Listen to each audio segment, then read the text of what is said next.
You've never been there. You've never logged in. You've never bought anything on the dark web. But your data might already live there. Your name. Your passwords. Even your credit card. Most of what we use every day is called the surface web, the part that search engines can see. Google, YouTube, Amazon, social media, that's less than 5% of the total internet.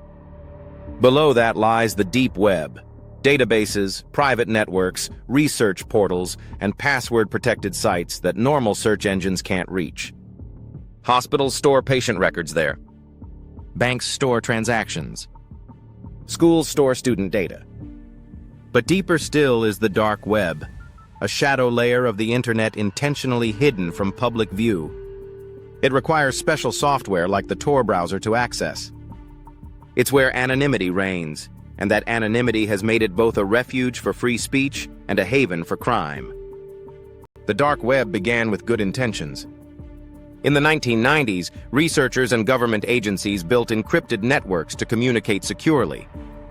Over time, those same systems were adopted by journalists, activists, and yes, criminals.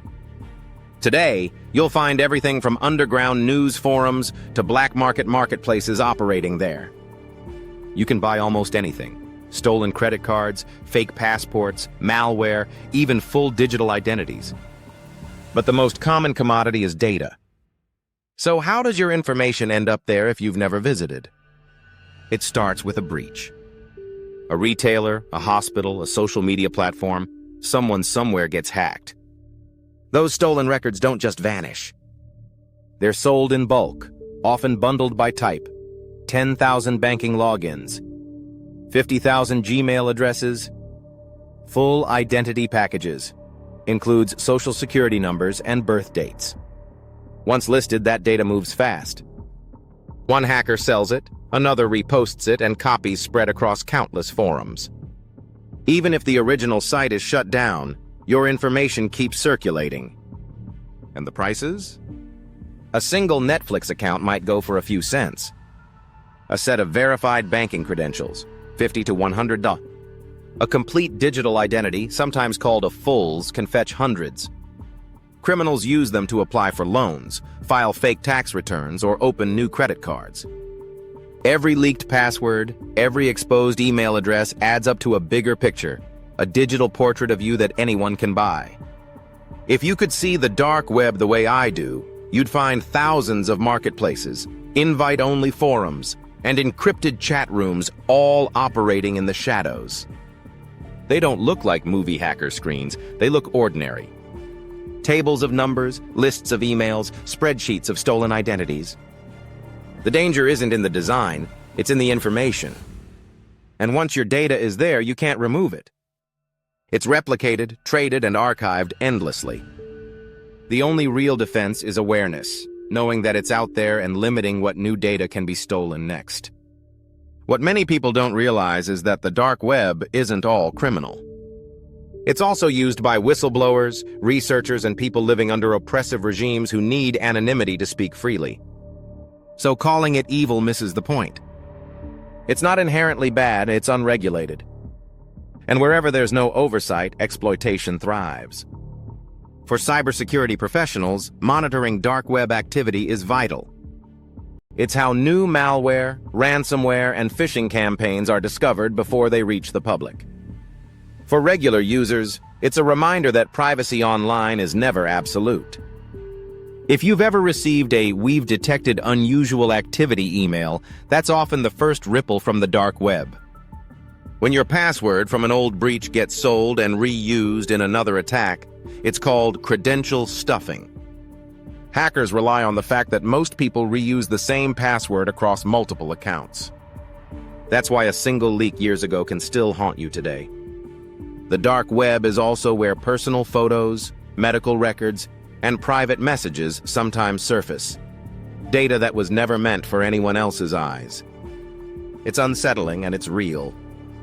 In 2019, a cybersecurity researcher named Troy Hunt opened a file that would shock the entire internet. He wasn't on the dark web to buy or sell anything. He was investigating something strange. a massive folder that had begun circulating through hacker forums, quietly traded like a digital gold mine. It was labeled simply Collections Number 1. But what was inside wasn't simple at all. Hundreds of breached databases had been stitched together, leaks from social media sites, online retailers, dating apps, and old forgotten accounts. Every one of them dumped into one enormous collection. When Troy opened it, he found over 773 million unique email addresses and 21 million passwords. Think about that. Hundreds of millions of people all inside a single file. These weren't just numbers. They were fragments of lives, names, logins, birth dates, even security questions. Data that once belonged to real people who thought they'd moved on from old breaches. But in the dark web economy, nothing disappears. Old data gets recycled, merged, and sold again. A password you used 10 years ago could still unlock part of your life today. Troy realized what he was seeing wasn't a hack. It was an industry. A marketplace where identity itself had become a product. So he made a choice. Instead of hiding the discovery, he decided to make it visible. He built a website called Have I Been Pwned? It was a free tool that let anyone type in an email address and see whether their information had appeared in a known breach. For the first time, ordinary people could look into the same data criminals were using, safely. The goal wasn't fear. It was awareness. Troy turned the chaos of the dark web into something empowering, knowledge. His discovery revealed the uncomfortable truth. Data doesn't die when a company gets hacked. It lingers, spreading through underground markets, copied again and again. Every breach adds another layer to the profile the internet keeps on you. And that's why understanding the dark web matters. It's not about curiosity. It's about awareness, knowing how much of your life may already be out there. So what can you do about it? You can't erase what's already leaked, but you can take control of what happens next. Start by using unique passwords for every account. Turn on multi-factor authentication, always. Be careful where you share personal information. Don't click on unknown links or download attachments you didn't expect.